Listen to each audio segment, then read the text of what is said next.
নমস্কার, আমি শর্মিলা। আপনারা সবাই কেমন আছেন? আশা করি ভালো আছেন। Welcome to my channel Bangakanya. আজ তৃতীয়া, রাত এখন প্রায় 8টা বাজে। আমরা একটু বেরিয়ে পড়েছি। আজ সুরুচির ঠাকুরটা দেখতে যাব, কারণ সকাল থেকে বেশ খবরে দেখছি ভিড় হচ্ছে। আর এই দেখুন বিপি পোদ্দার হসপিটাল, এখান থেকে পার হলেই সমানে তুলি বলবে, দেখ এর পাশে কিন্তু একটা ডাস্টবিন আছে, সেখান থেকে জানিস তোকে কিন্তু আমরা তুলে নিয়ে গেছিলাম। আর সেই শুনে বুবু তো খুব চিৎকার। এই নার্সিংহোমটা দেখলে কিন্তু সেই পুরনো জিনিসগুলো একটু মনে পড়ে যায়। আর চলুন এইবার সুরুচির দেখুন একবার কেমন ভিড়। যদিও নিউজে দেখছিলাম, কিন্তু সকাল থেকে এত ভিড় দেখে ভাবলাম এই সময়টা একটু ফাঁকা থাকবে। লোকের ভিড় দেখুন, গাড়ি যাতায়াত করতে পারছে না, মানে কি অবস্থা দেখুন। এখন প্রায় রাত্রির 8টা বাজে, তো এই সময়ের অবস্থা দেখুন। আরও তো রাত বাড়ার সাথে সাথে আরও ভিড় বাড়বে। আর এই দেখুন সুরুচির একদম সামনে এসে গেছি। আর এই পাশটা দেখুন, ওনারা 2001 থেকে 23-এর মধ্যে যা যা পুরস্কার পেয়েছেন। এই দেখুন সেই প্যান্ডেল কি সুন্দর সাজানো। তবে ওনাদের প্রত্যেক বাড়ি কিন্তু সুন্দর সুন্দর এক এক রকমের থিম দিয়ে ওনারা কিন্তু পুজো করেন। এবছরে মনে হচ্ছে, এটা দেখুন যা দেখতে পাচ্ছি, সমস্ত ওয়েস্টেজ জিনিস, যেগুলো পুরনো বাইক, পুরনো চাকা, পুরনো জিনিস, সেই সমস্ত জিনিসগুলো দিয়ে কিন্তু ভারী চমৎকার করেছে। কিন্তু এই দেখুন পুরনো বাইকের সমস্ত সামনের সেই হেডলাইটগুলোকে নিয়ে সুন্দর করে সাজিয়েছেন। আর এতটা ভিড়ে না দাঁড়িয়ে ভালো করে তোলাও যাচ্ছে না ধাক্কাধাক্কিতে।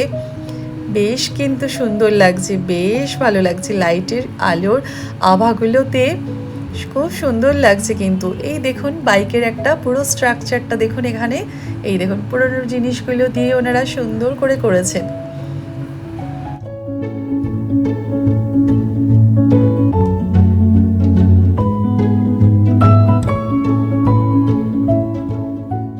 আসুন ওপাশে একটু এগিয়ে যাই, মায়ের মূর্তি দেখতে পাবো। ওই মাকে দূর থেকে দেখছি।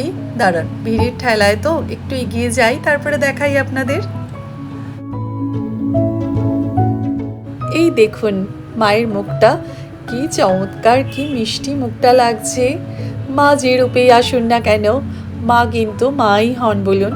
মায়ের এই রূপ কিন্তু অসাধারণ, কোনো তুলনা হয় না। আর চারপাশটা দেখুন কি সুন্দর করে ওনারা লাইটের সব আভাগুলো পড়ছে সুন্দর। আর এপাশে এটা তুলো দিয়ে কিছু একটা দিয়ে করেছে, বেশ নীল রঙের। এটা ওপর থেকে খুব সুন্দর লাগছে। আর আমি ভাবলাম একটু সেলফি তুলবো। এই ভিড়ের জ্বালায় সেলফি তো হলো না, ধাক্কাধাক্কিতে কোথায় ওর বাবা, কোথায় মেয়েরা সব আগে এগিয়ে চলে গেছে। এবার দেখুন মায়ের মুখটা সামনে থেকে কি চমৎকার লাগছে মাকে।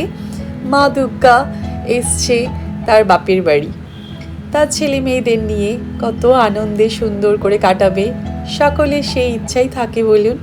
আর এই দেখুন পুরনো সব টায়ারগুলোকে দিয়ে, এটা হচ্ছে বেরোবার দিকটা, সমস্ত চাকাগুলোকে দিয়ে সুন্দর করে এখানে সাজিয়েছে। আর এপাশে কিছু একটা করেছে, দাঁড়ান দেখাচ্ছি।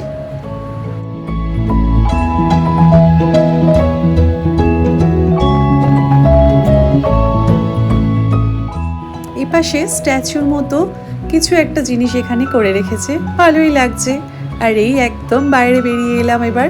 আর বাইরে বেরিয়ে আসার পরে দেখুন গেটটা কি চমৎকার লাগছে না, আলোর ডিজাইনটা খুব সুন্দর লাগছে। এপাশে এবার দাঁড়ান, তুলিকে আর ওর বাবাদের খুঁজে বেড়াচ্ছি। ওই পেয়েছি, এবার ওরা এগিয়ে যাচ্ছে, ওদের পিছু পিছু যাচ্ছি। আর বাবা ওদেরকে ছাড়ব না।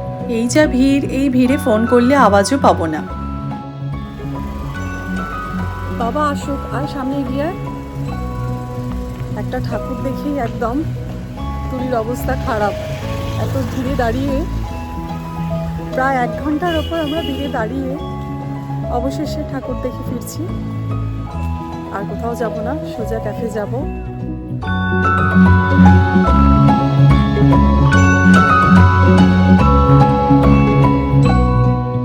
এই চলে এসেছি আমরা ক্যাফেতে, সম্পন্ন ক্যাফে। এই ক্যাফে ব্লগ আমি এর আগেও দিয়েছিলাম ভিডিওতে। তো এই ক্যাফেতে কিন্তু আসার একটাই কারণ জানেন, এখানে কিন্তু ফিশ কাটলেটগুলো দারুণ থাকে। আর একটু কফি খাওয়া, জাস্ট একটু টুকটাক মুখ নাড়িয়ে তারপরে আবার বেরিয়ে যাব। চলো এবার গিয়ে আমরা ওখানে একটু বসি।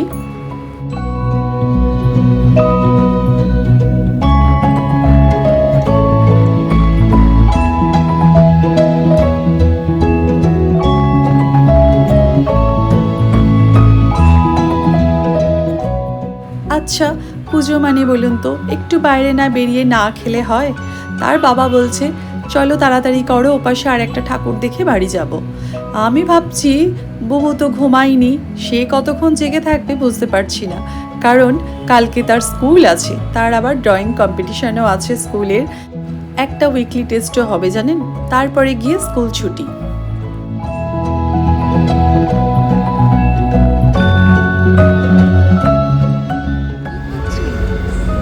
কে ভাবছে? আমি যদি ভাবছি আইসক্রিমটা খাওয়ার সময়, আমি কি সত্যি আইসক্রিমটা খাচ্ছি? হ্যাঁ, ও শুধু ভাবে না বল। বুবুর ইচ্ছে হলো সে আইসক্রিমের দুটো কিউবই খাবে জানেন, সে এতটা আইসক্রিম ভালোবাসে, কিন্তু তাকে যেহেতু একটা কিউব দেওয়া হয়েছে, সে কখন থেকে ভাবছে দিদিভাইয়ের থেকে যদি একটু পাওয়া যায়। তাই দিদিভাইকে অনেক কিছু বোঝানো হচ্ছে, দিদিভাই তুই তো আইসক্রিম খাস না, তুই কেন খাচ্ছিস, সে বিভিন্ন রকমের কথা। এই দেখুন এই পাশে ঠিক এইটা নেওয়ার অপেক্ষাতেই সে বসেছিল। এইবার তার একটু মনে আনন্দ এলো, যতক্ষণ না না নেয় তারপরে দেখুন তাদের আবার সেই আবদারে ফটো তোলা। আর ওপাশে আবার গিয়ে দিদিভাইকে টেনে নিয়ে গিয়ে, দিদিভাই ওই ট্যাক্সিটা খোল, আমি ওটার মধ্যে চেপে বসবো, তুই জানিস ওই ডোরটা কিন্তু খোলা যায়। আর এবার কিন্তু আমাদের বেরোনোর পালা। এবার আর বেশি দেখবো না, বাড়ি যাওয়ার পথে যদি হয় তো দেখা হবে। এই ক্যাফেতে আসার একটা কারণ জানেন, চারিধারটা না পুরো কি সুন্দর করে সমস্ত কিছু, হাওড়া ব্রিজ, তারপরে দেখুন হাত পাখা দিয়ে সাজানো, একটা পুরো বাঙালিয়ানা একটা পুরো সেট আপ। এটা কিন্তু আমার ভীষণ মনের কাছের লাগে জানেন। আর এরপর আমাদের বেরিয়ে গেলাম, ওপাশে ওর বাবা যাচ্ছে মেয়েকে নিয়ে, আমি এপাশে বেরিয়ে যাচ্ছি। আর ওই পিছন দিকে যে একটা গোলাপি লাইটগুলো জ্বলছে, ওটা কিন্তু ধনধান্য স্টেডিয়াম জানেন, ওটা অন্য একটা সময় আপনাদের দেখাবো। চলুন এবার বাড়ি যাওয়ার পথেই তার বাবা বলছে প্রায় তো 10:30টার দিকে, দেখা যাক যদি একটু খোলা থাকে তাহলে পুজো প্যান্ডেলটা দেখেই যাব। বাহ, প্যান্ডেলে কিন্তু গেটটায় কিছু কাজ হচ্ছে, সেই জন্য আর না তুলে ভেতরে এগিয়ে এলাম। কি সুন্দর করে সাজিয়েছে, কিছু একটা থিম এটা করেছে। দাঁড়ান ভেতরে দেখি কিছু জিনিস, তাহলে গিয়ে বুঝবো। খুব সুন্দর করে বেতের জিনিস দিয়ে কিন্তু এখানে করেছে। আমাদের বেহালায় কিন্তু এই সমস্ত প্যান্ডেলগুলো ভারী সুন্দর হয়, আর এখানে তো ওনারা প্রত্যেকবারই কিছু না কিছু সুন্দর করে করেন, কখনো খবরের কাগজ দিয়ে, এর আগে করেছিল কুলো দিয়ে গত বছরে, এবছরে এই জিনিসগুলো। আচ্ছা, এটা হয়েছে ম্যানগ্রোভ যে গাছগুলো আছে আমাদের সুন্দরবনে, সেগুলো কিন্তু প্রায় লুপ্ত অবস্থায়, তাই সেগুলো কি করে ক্ষতি হচ্ছে, কোন কোন জিনিসগুলোর জন্য সেগুলোকে বাঁচানো যায়, সেই পুরো পরিবেশের ওপরে এই জিনিসটা করেছে। আর এখানে মায়ের মূর্তিটা এমনভাবে করেছেন যেন মনে হচ্ছে কোনো সাঁওতালি মেয়ে কিন্তু দাঁড়িয়ে আছে। এটাও ভারী চমৎকার হয়েছে। এবার বেরোনোর পালা। আজকের মতো এখানেই ব্লগটা শেষ করছি। আপনারা ভালো থাকবেন, সুস্থ থাকবেন, পজিটিভ থাকবেন। আবার দেখা হবে একটি অন্য ভিডিওর সাথে। টাটা।